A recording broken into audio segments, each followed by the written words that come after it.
Sir, labas po yung pera. Sa ikay po kami. Mark money po yan. Ay, bakit? Nandiyan na sa yung pera. Ilabas nyo. Ipatong nyo doon.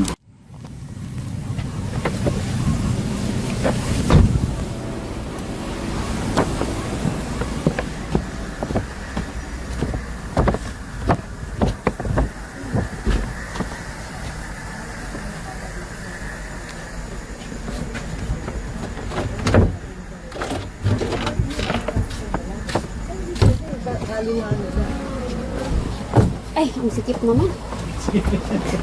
Pasensya ka naman. Ang hirap. Sir.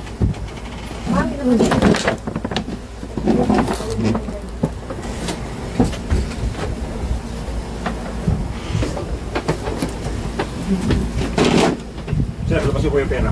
Sa ikay po kami. Mark money po yan. Ay, bakit? Nandiyan na sa yung pera. Ilabas nyo. Ipatong nyo doon. Kitang-kita sa video. Po, nadami pa ako din. Ilabas nyo yung pera.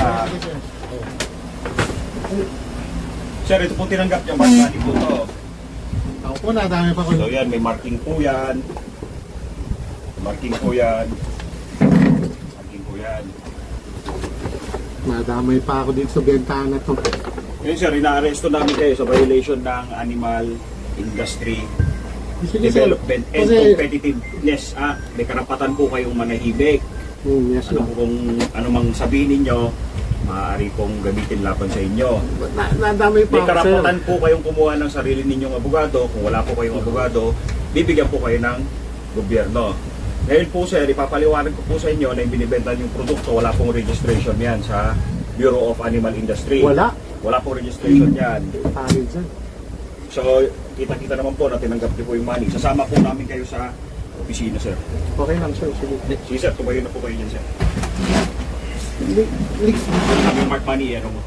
Yung Mark I-recover mo. Picturean niyo, Nadamay pa picturean ako yung Mark dyan. Money. Picturean niyo yung Mark Money.